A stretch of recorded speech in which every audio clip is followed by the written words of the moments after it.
ఆంధ్రప్రదేశ్లో ప్రజలు ఎటువైపు ఉన్నారో స్పష్టత వచ్చేసింది. కోట్లాది మంది ప్రజలు వైఎస్ఆర్ కాంగ్రెస్ వెన్నంటే ఉన్నారని నిరూపితమైపోయింది. అదే సమయంలో విపక్ష కూటమిని జనం దూరం పెట్టేశారన్న విషయమూ బట్టబయలైపోయింది. ఇదే విపక్ష కూటమి నేతల్లో వణుకు పుట్టిస్తోంది. దీనికి భిన్నంగా ఏపీలో పాలకపక్ష నేతలు శ్రేణుల్లో ఉత్సాహం ఉరకలు వేస్తోంది. రేపటి ఎన్నికల్లో ప్రజల మూడ్ ఎలా ఉందో తేలిపోవడంతో సర్వేల అవసరం కూడా లేకుండా వైఎస్ఆర్ కాంగ్రెస్ అడ్వాంటేజ్ పొజిషన్లో ఉంటుందని చెప్పవచ్చంటున్నారు రాజకీయ పండితులు. 2024 ఎన్నికల్లో ఆంధ్రప్రదేశ్ ప్రజలు ఎటువైపు చూస్తున్నారు, ఏ పార్టీ వైపు మొగ్గు చూపుతున్నారు? ఈ విషయం 2019 ఎన్నికల తరువాత గత 5 ఏళ్లలో పదే పదే ప్రజలు చాటి చెబుతూనే వస్తున్నారు. ఇప్పుడు వారి అభిప్రాయం అలానే ఉందని ఇటీవలి సంఘటనలు స్పష్టం చేస్తున్నాయి. 2019 ఎన్నికల్లో టీడీపీ ఘోర పరాజయం అనంతరం రాష్ట్రంలో జరిగిన పంచాయతీ, మున్సిపాలిటీ, ఎంపీటీసీ, జెడ్పీటీసీ ఎన్నికల్లో 70% పైగా ప్రజలు వైఎస్ఆర్ కాంగ్రెస్ పార్టీ పక్షాన, ఆ పార్టీ బలపరిచిన అభ్యర్థుల పక్షాన నిలబడ్డారు. ఈ అన్ని ఎన్నికల్లో TDP, Janasena, BJP, communist, Congress పార్టీలు అస్తిత్వాన్ని కూడా చాటుకోలేక చతికిలబడ్డాయి. టీడీపీ అధినేత చంద్రబాబు నాయుడి సొంత నియోజకవర్గంలోనే టీడీపీ అధఃపాతాళానికి పడిపోయింది. అది చంద్రబాబు గుండెల్లో అణుబాంబు పేల్చింది. ఇలాగే కొనసాగితే 2024 ఎన్నికల్లో కుప్పంలో తాను కూడా గెలిచే పరిస్థితి ఉండదన్న వార్నింగ్ బెల్ మోగిందని చంద్రబాబు గుర్తించారు. అప్పట్నుంచే కుప్పం నియోజకవర్గాన్ని గుర్తు పెట్టుకోవడం మొదలుపెట్టారు. ఆ తరువాతనే 2-3 నెలలకోసారి కుప్పం వెళ్లి 2 రోజులు కాలక్షేపం చేసి వస్తున్నారు. 2024 ఎన్నికల్లోనూ టీడీపీ ఓటమి చెందితే పార్టీ మనుగడే ప్రశ్నార్థకమవుతుందని చంద్రబాబుకు తెలుసు. 75 ఏళ్ల వయసులో పార్టీని మరో 5 ఏళ్ల పాటు ప్రతిపక్షంలో ఉండి నడపడం తన వల్ల కాదని కూడా చంద్రబాబుకు తెలుసు. అందుకే ఏం చేసైనా సరే ఈ ఎన్నికల్లో గెలవాలన్న ఆశతో ఉన్నారు. 2019 ఎన్నికల్లో తనని ఓడించిన జనంపై కోపం, ఆ తరువాత జరిగిన వరుస ఎన్నికల్లోనూ తమ పార్టీని చిత్తుగా ఓడించారన్న ఆక్రోశం వెరసి ప్రజలు కనిపిస్తే చాలు, మీరు జగన్మోహన్ రెడ్డిని గెలిపించారు, అనుభవించండి అంటూ శాపనార్థాలు పెడుతూ వచ్చారు చంద్రబాబు.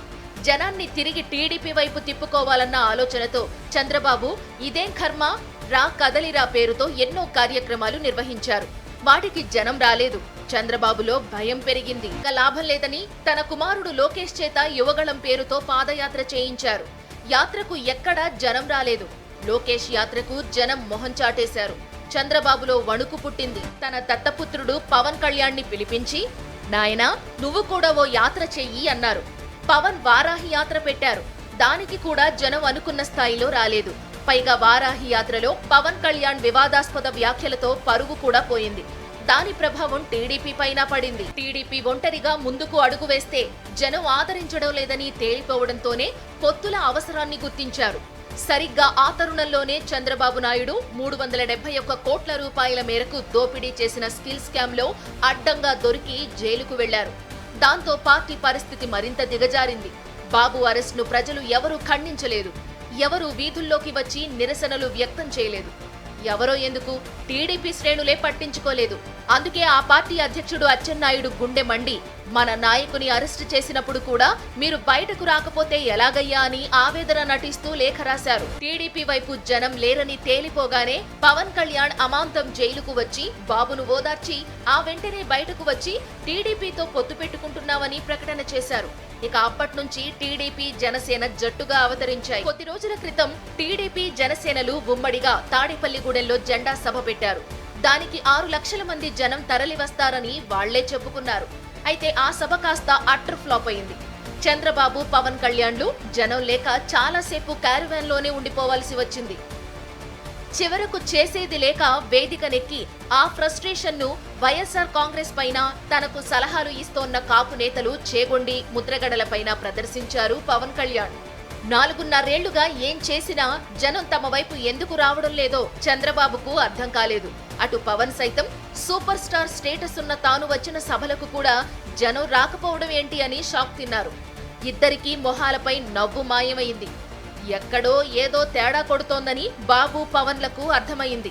జనం తమ వైపు లేరని తెలిసింది. టీడీపీ ఒంటరిగా సభలు పెడితే జనం లేరు. టీడీపీ, జనసేన కలిసి సభ పెడితే జనం లేరు. ఇక లాభం లేదని బీజేపీని కూడా కలిపేసుకోవాలని డిసైడ్ అయ్యారు. ఢిల్లీ వెళ్లి షా గడ్డం పట్టుకు బతిమాలారు. ఆయన ఊహు అన్నారు. కాళ్లు పట్టుకున్నారు. ఆయన వదిలించుకునే ప్రయత్నం చేసినా బాబు పవన్ వదల్లేదు. ఇక చేసేది లేక సరే పొండి పొత్తుకు ఓకే అన్నారు అమిత్ షా. హమ్మయ్య అనుకుని రిటర్న్ అయిన బాబు పవన్లు బాగా ఆలోచించి టీడీపీ, జనసేన, బీజేపీల ఉమ్మడి సభగా చిలకలూరిపేటలో ప్రజాగళం పేరుతో సభ పెట్టారు.